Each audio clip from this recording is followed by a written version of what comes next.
Hello students, इस topic में हम डिस्कस करेंगे फ्रिक्शन के बारे में।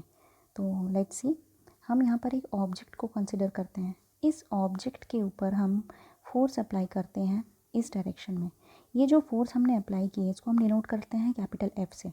तो जब राइट साइड में जब हम फोर्स को अप्लाई कर रहे हैं तो हमारी ऑब्जेक्ट यहाँ मूव करना स्टार्ट करेगी, लेकिन इस ऑब्जेक्ट के अंदर भी एक फोर्स होगी जो फोर्स हमारी गिवन फोर्स के ऑपोजिट डायरेक्शन में लगेगी। तो इस फोर्स को हम नाम दे देते हैं small f, that is small f। तो एक ऑपोजिंग फोर्स जो एक्सटर्नल फोर्स को अपोज कर रही है, that opposing force is known as are frictional force. और ये जो पूरा फेनोमेनन है, जो हमारी एक्सटर्नल फोर्स को अपोज करने वाली इंटरनल फोर्स फ्रिक्शन है, उस पूरे प्रोसेस को हम बोलते हैं फ्रिक्शन।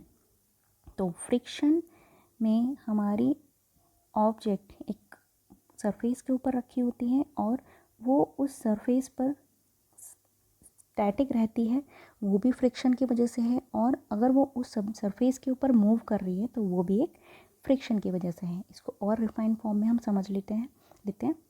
यहाँ पर हमें फोर्स दिख रही है, पुशिंग फोर्स इस ऑब्जेक्ट के ऊपर लग रही है। तो ये ऑब्जेक्ट कुछ पेबल्स के ऊपर रखा हुआ है, छोटे छोटे पत्थरों के ऊपर रखी हुई है। तो इस ऑब्जेक्ट के अंदर एक फोर्स अप्लाई होगी हमारी इस फोर्स के ऑपोजिट डायरेक्शन में यहाँ पर। तो that opposing force is known as frictional force. Fine. तो ये फ्रिक्शनल फोर्स ऑपोजिट फोर्स है और इसको हम किस तरह से डिनोट करते हैं। तो हम यहाँ पर एक डायग्राम अगेन ड्रॉ कर लेते हैं। ये है हमारा एक बॉक्स। इस बॉक्स के ऊपर हम एक फोर्स अप्लाई कर रहे हैं इस डायरेक्शन में। तो ये जो फोर्स अप्लाई हो रही है इसको हम नाम दे देते हैं कैपिटल F। नाउ एक ऑपोजिंग फोर्स भी अवेलेबल है हमारे पास। वो ऑपोजिंग फोर्स हमारी इस गिवन फोर्स के ऑपोजिट में है। तो हम उस ऑपोजिंग फोर्स को ले लेते हैं यहाँ पर। और हमने इसको नीचे यहाँ इसीलिए बनाया है क्योंकि ये जो ऑपोजिंग फोर्स है ये बहुत छोटी, ये फोर्स हमारी इस फोर्स के ऑपोजिट है, प्लस ये सरफेस के ऊपर काम करती है। तो इसको हमने इसीलिए सरफेस से टचिंग बनाया है। नाउ हमें पता है जो हमारा वेट होता है वो परपेंडिकुलरली डाउनवर्ड एक्ट करता है। तो वेट को हम ले लेते हैं, weight is mg, W is equal to mg, we already know. Weight के अपोजिट डायरेक्शन में भी एक फोर्स एप्लीकेबल होती है जो वेट के just perpendicular upward opposite direction में होती है। तो उस फोर्स को हम बोलते हैं नॉर्मल फोर्स। उसको हम कैपिटल R से डिनोट करते हैं।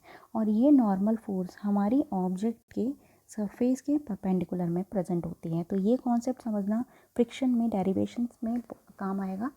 तो वेट और नॉर्मल फ्रिक्शन दोनों एक दूसरे के ऑपोजिट हैं। हमारी फोर्स और फ्रिक्शनल फोर्स भी एक दूसरे के ऑपोजिट हैं। इस कॉन्सेप्ट में अब हम ये देख लेते हैं कि अगर एक ऑब्जेक्ट इंक्लाइंड है एक एंगल थीटा पर, यहाँ हम देख लेते हैं, ये हमारी ऑब्जेक्ट है, ये बॉक्स है हमारा जो इंक्लाइंड है एंगल, इस एंगल थीटा पर एक प्लेन के ऊपर। तो नीचे की तरफ जब ये बॉक्स आ रहा है तो ये फोर्स डाउनवर्ड फोर्स लग रही है, कैपिटल F से जिसको डिनोट किया है। लेकिन नीचे की तरफ जब वो आ रहा है तो सरफेस से इस ऑब्जेक्ट के ऊपर सरफेस एक अपोजिंग फोर्स लगा रही है। तो ये कोशिश करेगा इस फोर्स को अपोज करने की। तो ये इस डायरेक्शन में हमारी फ्रिक्शनल फोर्स एप्लीकेबल होगी। और वेट लगेगा अर्थ की तरफ। तो हमारी अर्थ तो ये है नीचे, तो वेट हमारा इस डायरेक्शन में लगेगा। लेकिन हमारी जो नॉर्मल फोर्स होती है वो ऑब्जेक्ट के सरफेस के परपेंडिकुलर लगती है। तो हमारी जो नॉर्मल फोर्स होगी वो इस डायरेक्शन में एप्लीकेबल होगी। तो हम इसको थोड़ा सा री अरेंज कर लेते हैं। तो हमारा जो एंगल थीटा है, प्लेन और सरफेस के बीच का एंगल, उसको जब हम थोड़ा एक्सटेंड कर लेते हैं, यहाँ पर हमारा ये वेट है, वेट को भी एक्सटेंड किया, ये एंगल हो गया 90 डिग्री। तो when this angle is theta, this angle will also be theta. तो ये भी 90 डिग्री हो गया। और यहाँ पर जो हम इसको थोड़ा और एक्सटेंशन इसका ले लेते हैं, ये वाले एक्सटेंशन, तो यहाँ पर ये एंगल यहाँ पर जो है वो इस एंगल का जस्ट वर्टिकली ऑपोजिट एंगल है। And we know that the vertical opposite angles are equal. तो ये वाला एंगल भी थीटा हो जाएगा। तो जब ये एंगल थीटा हो गया तो हमें ये दिख रहा है कि ये दोनों लाइंस एक दूसरे के परपेंडिकुलर हैं, ये एक्सेस बनाती हैं, और ये हमारा जो वेट का कंपोनेंट है mg, वो वेट शो करता है। तो हम इस वेट mg को दो एक्सेस में रिजॉल्व कर सकते हैं, mg को दो एक्सेस में रिजॉल्व करते हैं। और हमने ये ट्रिक पढ़ी थी कि थीटा वाली साइड होती है उसको mg कॉस थीटा में लेते हैं, और जो थीटा की दूसरी साइड वाली साइड होती है उसको साइन थीटा लेते हैं। तो ये हो जाएगा mg साइन थीटा। अब ये mg साइन थीटा वाली जो वेक्टर है, जो डायरेक्शन है, वो फोर्स वाली डायरेक्शन है। तो इधर इंक्लाइंड प्लेन के केस में फोर्स हो जाएगी mg साइन थीटा के इक्वल, एंड हमारी जो mg कॉस थीटा है वो ऑपोजिट हो जाएगी नॉर्मल रिएक्शन के। तो ये हो गया हमारा कॉन्सेप्ट इंक्लाइंड प्लेन के लिए।